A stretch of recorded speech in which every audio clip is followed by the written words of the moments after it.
सब जानते हैं कि 2008 में 26/11 को मुंबई अटैक्स सी रूट से ही हुए थे, जहां पर एक इंडियन फिशिंग बोट कुबेर को हाईजैक किया था टेररिस्ट्स ने। एंड वो फिर जब एंटर किए और उन्होंने काफ़ी तबाही मचाई थी, उसके बाद से जो इंडियन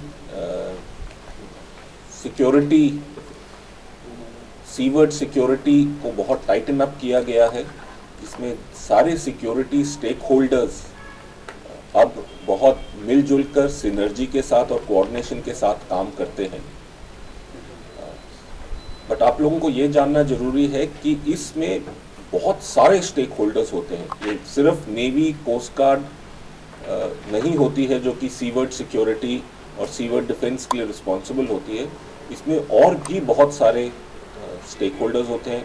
कुछ national level that is central government के होते हैं, कुछ स्टेट लेवल के होते हैं, जैसे IB, marine police, SIB, fisheries.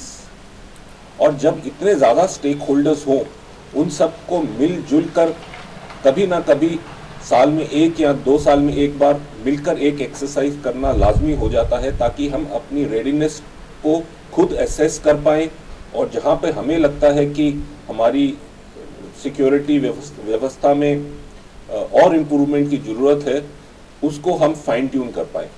उस कारण से इंडियन नेवी, जो कि कोस्टल डिफेंस की लीड एजेंसी है, ये एक्सरसाइज सी विजिल 2 साल में एक बार आयोजित करती है, जिसमें हम सब different state and national level agencies मिलकर अपनी एसेट्स प्रदान करते हैं, मिलके अपने एक्सपर्टाइज प्रदान करते हैं और 1.5 से 2 दिन की एक छोटी एक्सरसाइज करते हैं, जिससे हम अपने आप को एनालाइज कर पाएँ कि हमारी शॉर्टकमिंग्स कहाँ हैं और कहाँ हम इम्प्रूव कर पाएँ।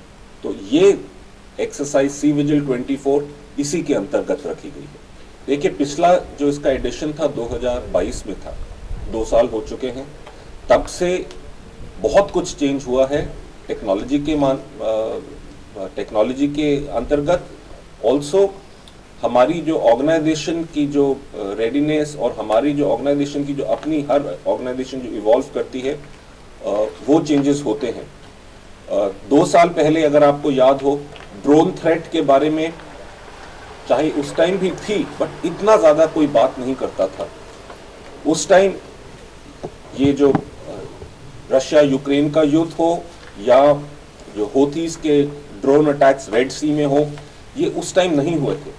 ये जो 2 बड़े इंसिडेंट्स हुए हैं, इन्होंने नई तरीके की एक थ्रेट सामने ला के रखी है, जिसको हम अपनी इस एक्सरसाइज सी विजिल 2024 के वर्जन में अच्छी तरह से ठोक परख के अपनी रेडीनेस इन 2 थ्रेट्स के अगेंस्ट भी चेक करेंगे। बाकी सिक्योरिटी हर जगह सिक्योरिटी स्टेट जो होती है हर जगह फ्लूइड होती है।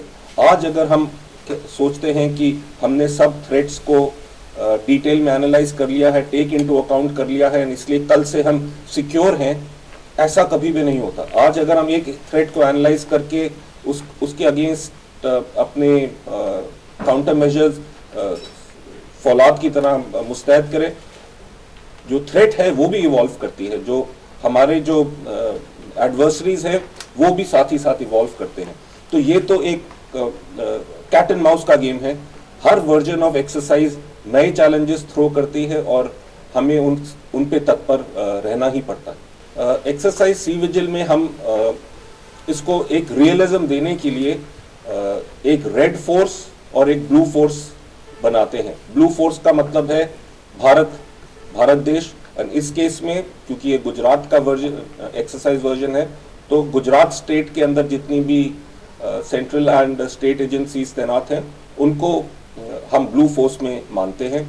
एंड कुछ और फोर्सेस हम रेड फोर्स के लिए डिमार्केट करते हैं। जो रेड फोर्स का कमांडर होता है, उसको हम बिल्कुल इंडिपेंडेंस देते हैं और इंसुलेट करके रखते हैं। उनकी इंफॉर्मेशन हम ब्लू फोर्स तक पहुंचने नहीं देते हैं, उनके इंडिपेंडेंट प्लान्स होते हैं, वो रेड की तरह सोचते हैं।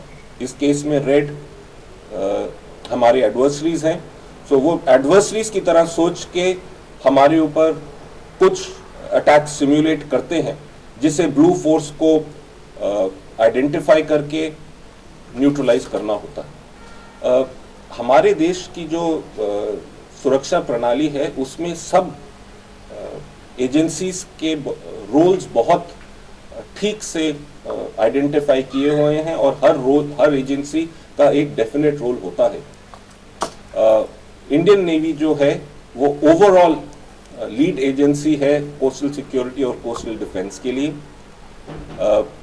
इंडियन कोस्ट गार्ड जो है बहुत ही क्लोज हमारे साथ कोऑर्डिनेट और काम करती है, एंड वो अब इंडियन जो मैरिटाइम एक्सक्लूसिव जोन और इंडियन मैरिटाइम जोन्स की सिक्योरिटी के लिए तैनात रहती है।